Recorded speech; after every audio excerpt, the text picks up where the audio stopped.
भी रूप में ले सकते हैं। अचार, मुरब्बा या च्यवनप्राश या कोई और भी रेसिपी उससे बना सकते हैं। उसे जिस भी रूप से आप खाएंगे वो बहुत हेल्दी होता है। बच्चों की बढ़ती उम्र की ग्रोथ को बढ़ाने के लिए हेल्प करता है। कैल्शियम से भरपूर रहता है आंवला। तो आयुर्वेद ने आंवला को ऐसे ही अमृत थोड़ी ही कहा है। तो हेलो दोस्तों, मैं हूं ज्योत्सना सिंह और ज्योत्सना's किचन में आप सभी का स्वागत है। तो चलिए बनाते हैं च्यवनप्राश की ये हेल्दी सी रेसिपी।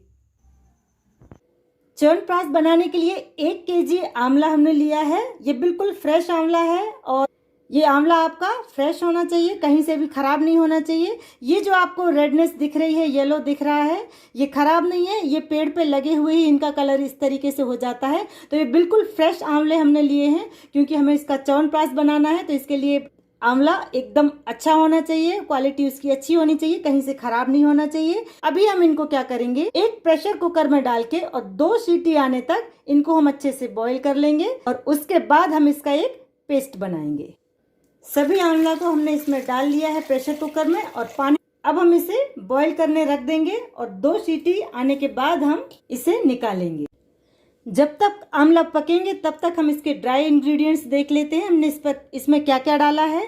तो इसमें हमने ली है पीपली, थोड़ी सी ली हमने लौंग, यहाँ 2-3 हमने चक्र फूल लिए हैं, जावित्री, दालचीनी ली है, दालचीनी के 2 टुकड़े लिए हैं छोटे छोटे, यहाँ हमने ब्लैक पेपर लिया है, काली मिर्च, यहाँ हमने सौंठ ली है यानी कि ड्राई जिंजर, 2-3 तेज पत्ते लिए हैं हमने और यहाँ लिए हैं थोड़े से केसर के धागे। बड़ी इलायची और छोटी इलायची ये दोनों ली हैं, 5-6 हमने यहाँ पर बड़ी इलायची ली है और छोटी इलायची के 8-10 पीस डाले हैं।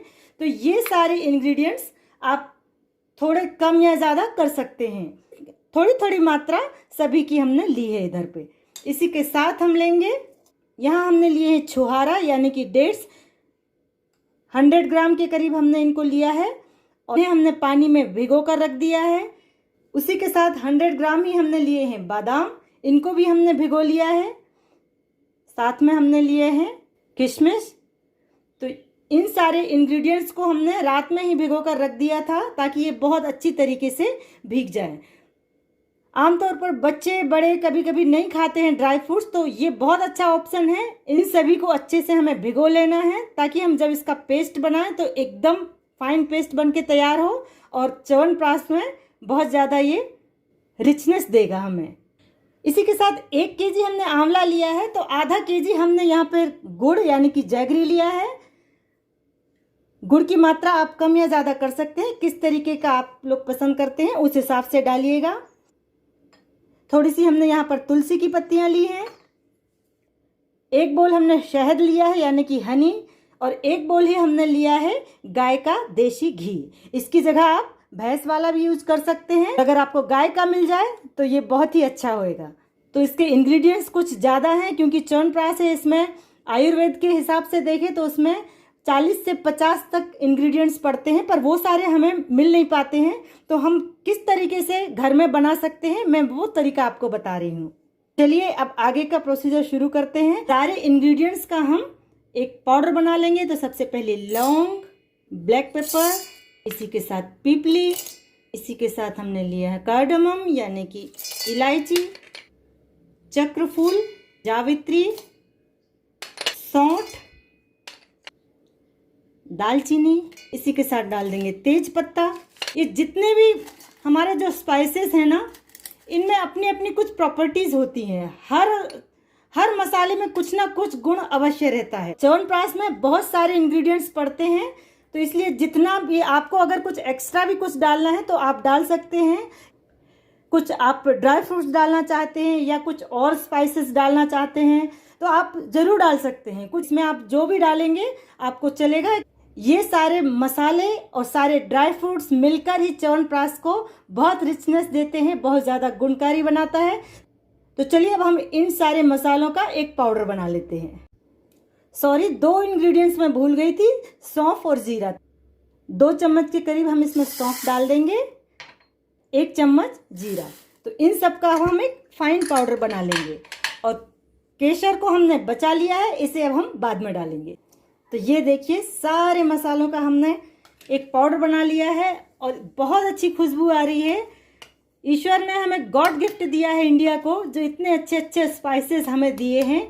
भारत में बहुत अच्छे अच्छे मसाले होते हैं जो कि विदेशों में भी सप्लाई होते हैं, और इन मसालों की खुशबू इतनी अच्छी रहती है कि बस इनका जैसे ही हमने इसका कैप खोला तो पूरा किचन हमारा खुशबू से भर गया। तो इसी तरीके से अब हम सारे अपने जो ड्राई फ्रूट्स हैं उनका भी एक पेस्ट बना लेते हैं।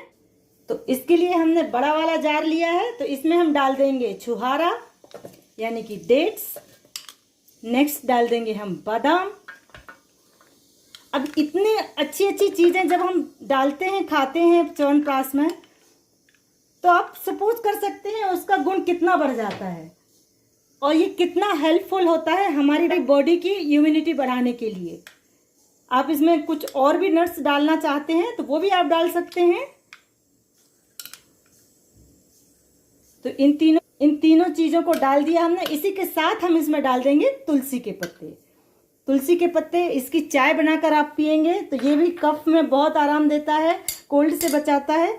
तो ये भी हम आयुर्वेद में भी तुलसी को बहुत मान्यता दी है। तो चलिए अब हम इन सब का पेस्ट बना लेते हैं। तो ये देखिए सारे ड्राई फ्रूट्स का हमने बहुत फाइन पेस्ट बना लिया, और एक बहुत बारीक पेस्ट बनाना है क्योंकि हमें इसे छानना नहीं है। जो बादाम के छिलके वगैरह होंगे ना वो सारे हमें चाहिए, हमें कुछ भी वेस्ट नहीं करना है। तो इसका हमने एकदम फाइन पेस्ट बना लिया है। इसको अभी हमें छानने की जरूरत नहीं है। जितना ज्यादा बारीक हो आप उतना ज्यादा बारीक पेस्ट बना के लीजिएगा इसके लिए। यहाँ पर हमारे आंवला एकदम बॉईल हो चुके हैं। तो ये देखिए बहुत सॉफ्ट हो गए हैं। 2 सीटी ही इनफ है, उसमें ही ये बहुत सॉफ्ट हो जाते हैं। तो चलिए इनको हम अच्छे से ठंडा कर लेते हैं। आपको इसका जो पानी है इसे आप वेस्ट मत कीजिए। अगर आप मेहंदी लगाते हैं तो उसमें यूज कर सकते हैं, या किसी भी रेसिपी सांभर कुछ बना रहे हैं तो उसमें भी आप इसे डाल सकते हैं। तो ये देखिए सारे जो हमारे आंवला है उनके अंदर से हमने बीजों को निकाल लिया है, और ये अच्छे से ठंडे भी हो चुके हैं। इतने बीज इसमें से निकल आए हैं।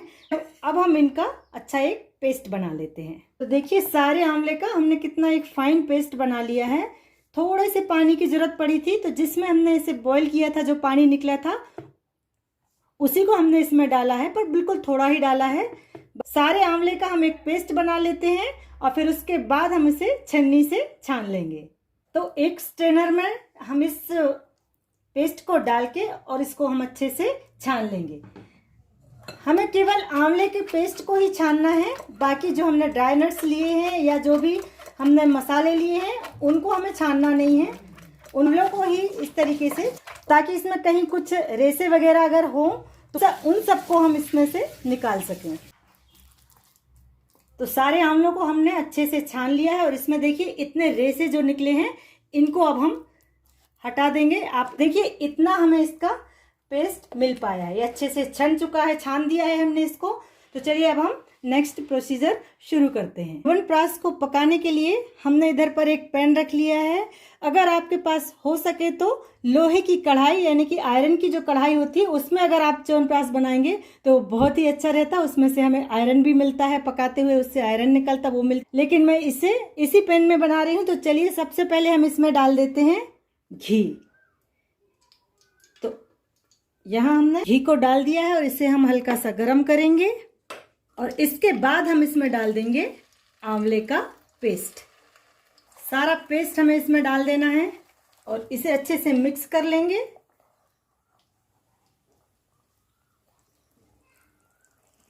और इसी के साथ हम डाल देंगे जो हमने ड्राई फ्रूट्स का जो पेस्ट बनाया था उसको भी हम इसी में डाल देंगे। क्या होगा, आंवला के साथ साथ ये जो हमारे ड्राई फ्रूट्स का पेस्ट है ये भी अच्छे से पक जाएगा। फ्लेम को एकदम स्लो करेंगे और स्लो फ्लेम पे हम इस 30-40 मिनट के करीब इसे स्लो फ्लेम पे हमें इसी तरीके से पकाते रहना है। बहुत अच्छा सा ये हमारा च्यवनप्राश बन के तैयार होगा घर पे ही। कुछ इंग्रेडिएंट्स के साथ ही ये बहुत अच्छे से हमारा च्यवनप्राश बन के रेडी होगा। हम स्पून को चेंज करते हैं, दूसरा वाला स्पून लेते हैं। इन सभी चीजों को हमें अच्छे से मिक्स कर लेना है। जब ये थोड़ा सा गर्म हो जाएगा तो इसमें से ये थोड़ा उछलने लगता है, पॉप होने लगता है। नीचे से जलना नहीं चाहिए, इसे हमें अच्छे से चलाते रहना है। बीच बीच में आप अपने छोटे मोटे काम को भी कर सकते हैं, लेकिन पूरा ध्यान आपका इसके साइड रहना चाहिए।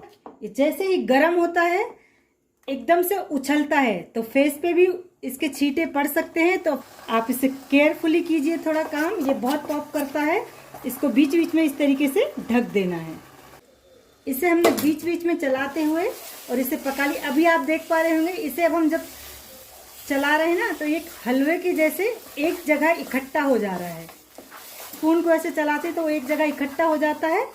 ये भी वैसे ही हो गया, मतलब ये अच्छे से पक चुका है। ये देखिए, तो ये अच्छे से पक चुका है। तो अब हम इसमें डाल देंगे, लगभग 35 मिनट हो गए इसको हमें स्लो फ्लेम पे पकाते हुए। इसके बाद हम इसमें डाल देंगे हनी। इसे चला देंगे, मिक्स करेंगे अच्छे से। थोड़ा सा कलर चेंज हो गया इसका। इसी के साथ हम डाल देंगे केसर के धागे, यानी कि सेफ्रॉन। इसकी खुशबू बहुत अच्छी आने लगी है, सेफ्रॉन से खुशबू बहुत अच्छी आती है। इसके बाद हम डाल देंगे गुड़, यानी कि इसे हम अच्छे से चला देंगे। इसके बाद इसका कलर एकदम चेंज हो जाएगा। च्यवनप्राश जितना ज़्यादा एज्ड रहता है ना, जितने दिन तक रखा हुआ रहता है, साल 2 साल, उतने दिन का अगर आपको च्यवनप्राश मिल जाए तो वो बहुत अच्छा होता है। वो खराब नहीं होता है, कलर जरूर उसका काला हो जाता है, लेकिन वो बहुत हेल्दी रहता है, बहुत पौष्टिक रहता है और बहुत सारे गुणों से भरपूर रहता है।